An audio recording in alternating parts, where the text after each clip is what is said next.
And Dubas is going to GM pissed off.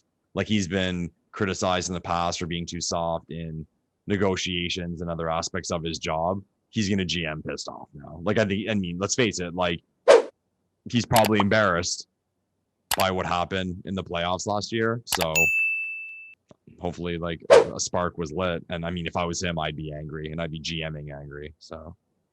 All right, Lepore. And so one other thing to end off on that, I want to bring this up, is if you think that he's GMing pissed off and angry, and you said that they're probably going to make a move at some point, like, who's the guy that you move out in order to bring something in? Like, what do you think? Who do you move out? What do you think makes the most sense here?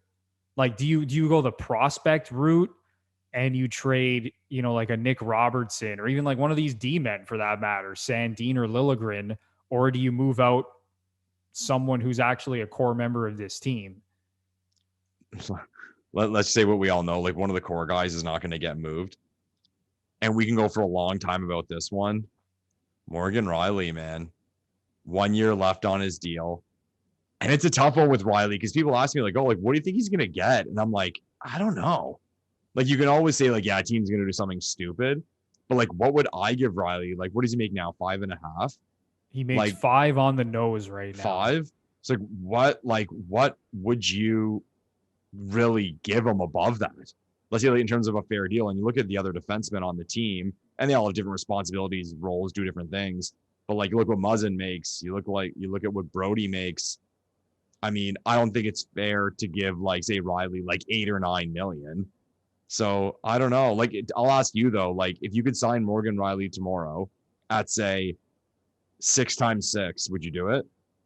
I would in a heartbeat at you 6 would. million. I would. I'm still a big Morgan Rielly guy. And what a lot of people forget about Morgan Rielly is that he's still young as well. Like, he's not. Yeah, he's an old young guy. Yeah. But this is a guy who's born in 94. Like, he's 2 years younger than Zach Hyman, Morgan Rielly. So, you know, he still has age on his side to a certain degree. But yeah, I'm not breaking the bank for him, Lepore. Like, I'm not giving him like $8 million plus. It's like, what would you cap around? Like, what would you cap? Like, I mean, you answered 6 pretty quickly. Like, would you give him 7? I think it's somewhere between 6 and 7. And if he wants more than that, then I think you have to look at trading him. And his term an issue, like, would you give him the 7-8 years? No, I don't think so. The thing with Morgan Rielly is that I think his best skill set is the way that he moves. He's a great skater. He moves the puck so well. Like, I think a guy like Rielly is actually going to age well. Like, he's not like a tough, rugged defenseman who I think is going to lose a step or anything like that, right? So I think if you do sign him to, you know, a 6 or 7 year contract, like, I can live with that.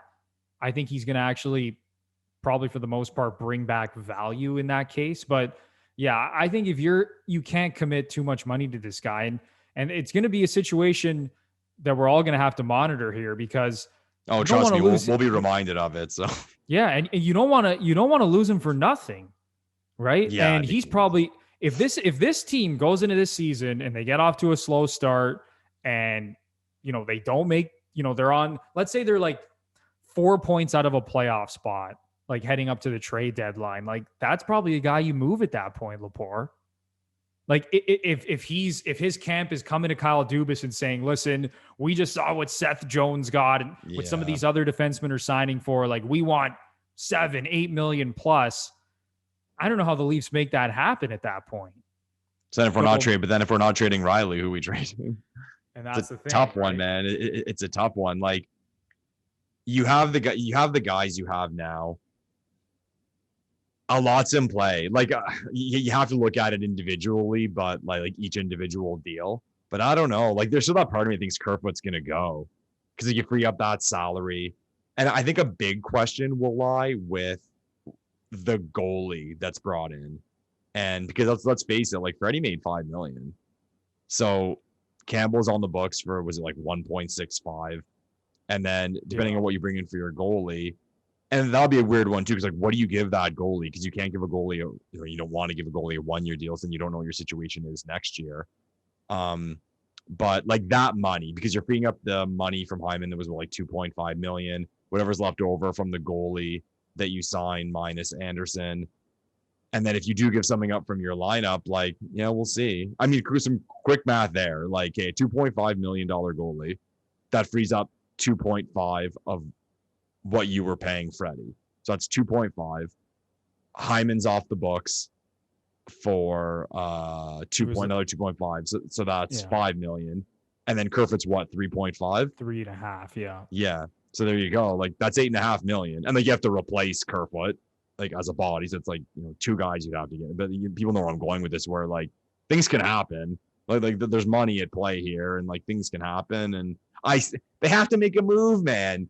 Like after how the season finished, like we talked about PR earlier about the Montreal Canadiens, like Toronto has to get their fans excited, man. Like they have to make this team look and feel different. And again, I really hope and I really do think Kyle Dubas is GMing pissed off. A deal's got to happen. Man. I'll be disappointed if it's not. Like it'll be stale if we go into next season like with the lineup we see right now. Like, oh man. No, you definitely speak for Leafs Nation when you're saying that, Lepore, because this team cannot go into this season with the exact same roster and try to sell to its fans that things are going to be different. Yeah. This team learned from their mistakes. Everyone's a year older now. Matthews and Marner, more mature. They've finally figured out how to get through in the playoffs after going through all these tough times. No one's going to buy that crap.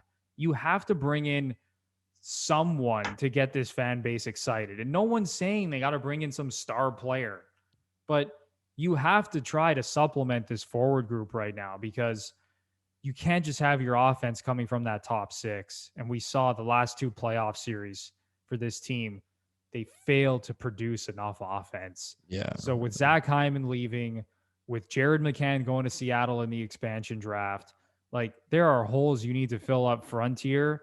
And then we have the Morgan Rielly situation, and who's going to be this goalie that they bring in, and how much are they going to pay the goalie? Like there's not a lot of cap space to work with. So they have their work cut out for them, Lepore. They really do. And the fan base is going to be pissed off to the nth degree if they come into next season with the same roster. It's as simple as that. Like quickly to what I said, I mean, Kay, like a new body that would take the spot of Hyman. And like I said, if Kerfoot's the one to go because of his salary, I mean, even two, I say impact players, but like two lineup guys, like you throw in Robertson, like right there, that feels different. Like that's at least something to start with. And then if they make a move during the year, like that will feel different. If you have like a new 3C, you add a winger, and then you have Robertson, like, okay, like we're moving. Yeah. But at the end of the day, Kyle Dubas, I mean, he's got some tough sledding here, because like I said, not a lot of cap space. They got to make a move. They have to do something. And listen, I think the team as currently constructed is probably still good enough to make the playoffs, but this fan base, they're not excited right now. They're not pleased with the situation. They need to see something here.